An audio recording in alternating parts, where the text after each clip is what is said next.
असहयोग आंदोलन वापस ले लिया गया। In retaliation against brutality, a crowd had attacked a police post at Chauri Chaura. Hearing of this instance of violence, Gandhi immediately called a halt to the movement. यहीं से कुछ लोग गांधी पर ब्लेम करते हैं कि गांधी के कारण आजादी डिले हुई। इसी मूवमेंट के कारण आजादी डिले हुई। भगत सिंह, राजगुरु, सुखदेव तीनों को फांसी दे दी जाती है। साथियों, स्वाभाविक है कि जीने की इच्छा मुझ में भी होनी चाहिए। मैं इसे छिपाना नहीं चाहता, लेकिन मैं एक शर्त पर जिंदा रह सकता हूँ। और तभी से लोग गांधी पर ब्लेम करते हैं कि वो भगत सिंह, राजगुरु, सुखदेव को बचा सकते थे, लेकिन गांधी ने उन्हें नहीं बचाया। 3 जून 1947 इंडिया का पार्टीशन एक्सेप्ट हो जाता है और यहीं से लोग गांधी की अहिंसा पर सवाल उठाते हैं कि यदि गांधी की अहिंसा इतनी ही पावरफुल थी तो वो पार्टीशन को क्यों नहीं रोक पाए। लेकिन दोस्तों, आप बोलोगे इतना बड़ा ब्लेम गांधी के ऊपर, जबकि उन्होंने आजादी के लिए कई सैक्रिफाइस की। लेकिन ये तो कुछ भी नहीं। गांधी के कई और ऐसे मूवमेंट जिसके बाद आज का ये यूथ, आज का ये युवा गांधी से नफरत करता है। गांधी सबसे बड़ा, मैं कहूँगी सबसे बड़ा जाहिर उसी को कहती हूँ मैं। महात्मा गांधी जी जिम्मेदार हैं हिंदू मुस्लिम।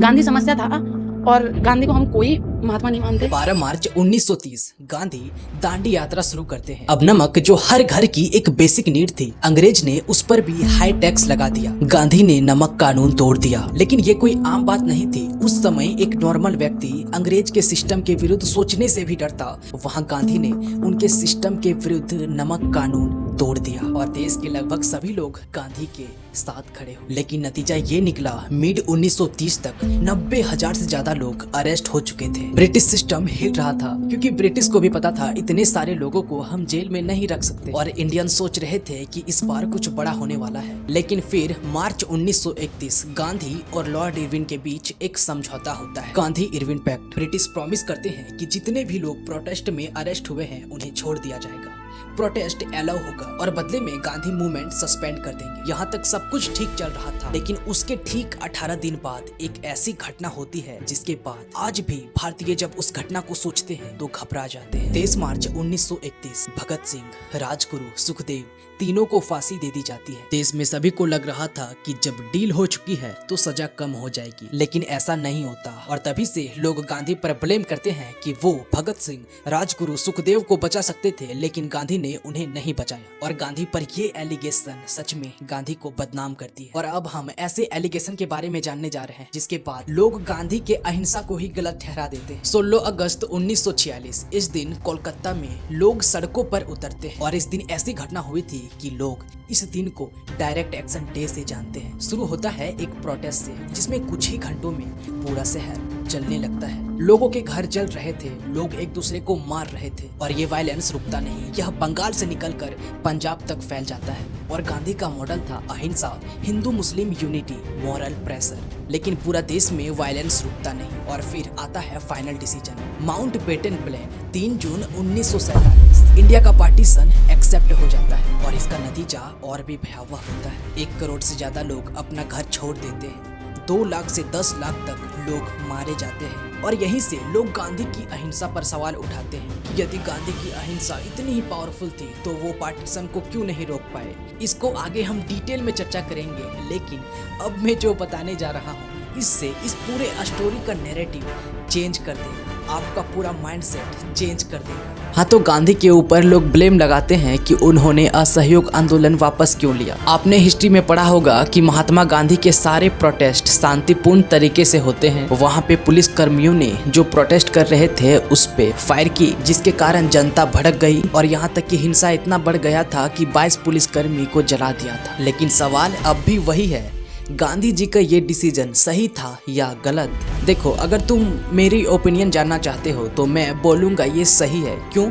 समझो, अगर गांधी जी इस प्रोटेस्ट को नहीं रोकते तो हिंसा और भड़कती, अंग्रेज फुल फोर्स का यूज करते और हम सभी जानते हैं कि सारा पावर उस समय ब्रिटिश के पास था और यदि ब्रिटिश से फोर्स बाय फोर्स लड़ते, आर्मी बाय आर्मी लड़ते तो गारंटेड हम लोग हार जाते। और यहाँ पे किस साइकोलॉजी का यूज किया है वो हम लोग आगे डिटेल में चर्चा करेंगे। और हाँ, मैं क्यों गांधी को जीनियस मानता हूँ आगे अच्छे से समझेंगे। लेकिन अब कुछ लोग कहेंगे अगर गांधी की विचारधारा इतनी ही पावरफुल थी, इतनी ही महान थी, तो फिर वो 1946-47 में इंडिया का पार्टीशन क्यों नहीं रोक पाए। और यहाँ भी गांधी की कोई गलती नहीं थी, क्योंकि 1946 तक आते आते गांधी अकेले पड़ चुके थे। लोगों ने सवाल करना शुरू कर दिया था कि अहिंसा के कारण आजादी डिले हुई और सारा पावर कांग्रेस के पास शिफ्ट हो चुका था। यानी मेनली डिसीजन जवाहरलाल नेहरू और सरदार वल्लभ भाई पटेल ले रहे थे। और रही पार्टीशन की बात, तो गांधी कभी नहीं चाहते थे कि पार्टीशन हो। इनफैक्ट गांधी का ये कोट देखो जिसमें लिखा है इंडिया का पार्टीशन मेरी लाश पे होगा। और ये लाइन यह साबित करता है कि गांधी अखंड भारत चाहते थे, गांधी पार्टीशन नहीं चाहते थे। तो ये कोई तर्क नहीं बना कि पार्टीशन हो गया तो गांधी की विचारधारा गलत है, क्योंकि सारा पावर उस समय कांग्रेस के पास थी। और रही प्रोटेस्ट में हिंसा की बात, तो गांधी गांव-गांव पैदल गए, लोगों से डायरेक्टली बात किया, उनके फियर गुस्से को शांत करने की कोशिश की। और अब आते हैं उस सवाल पे जिसके कारण ज्यादातर युवा, ज्यादातर यूथ गांधी से नफरत करते हैं। महात्मा गांधी ने लॉर्ड इरविन को एक लेटर लिखा। उसमें साफ लिखा था, मैं आपसे अपील करता हूँ कि भगत सिंह और उसके साथियों की सजा को कम कर दिया जाए। अब तुम ये लेटर देखो जिसको पढ़ने के बाद एवरी इंडियंस भावुक हो जाते हैं। और शायद यही वजह है कि गांधी से लोग नफरत करते हैं। साथियों, स्वाभाविक है कि जीने की इच्छा मुझ में भी होनी चाहिए। मैं इसे छिपाना नहीं चाहता, लेकिन मैं एक शर्त पर जिंदा रह सकता हूं कि मैं कैद होकर या पाबंद होकर जीना नहीं चाहता। और गांधी चाहते तो भी नहीं बचा पाते। अब बहुत लोग यहाँ कहते हैं गांधी प्रोटेस्ट कर सकते थे क्योंकि भारत के सभी लोग उसके साथ थे। गांधी हंगर स्ट्राइक कर सकते थे जिससे ब्रिटिश पे प्रेशर पड़े। हाँ, ये बात सच है कि गांधी प्रोटेस्ट करते, हंगर स्ट्राइक करते तो ब्रिटिश पे हाई प्रेशर बनता। लेकिन ब्रिटिश उन्हें नहीं छोड़ते क्योंकि ब्रिटिश के लिए भगत सिंह एक सिंबॉलिक थ्रेट थे। अगर वो भगत सिंह और उनके साथी को छोड़ते तो उनकी ये अथॉरिटी वीक पड़ती और लोग भगत सिंह से इंस्पायर होते। और भगत सिंह भी थे कट्टर देशभक्त, वो भी झुकना नहीं चाहते।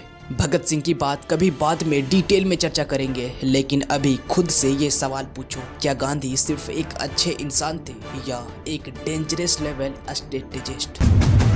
और आगे जो मैं बताने जा रहा हूँ उसके बाद तुम भी अहिंसा को सपोर्ट करोगे। हाँ, तो इससे पहले कि हम लोग गांधी जी के जीनियस साइड की तरफ बढ़े, पहले आप एक स्टोरी सुनो। आप किसी फील्ड में हो, बीच में कोई बंदा एक दूसरे बंदे को मार रहा है और दूसरा बंदा शांत होकर बस मार खा रहा है।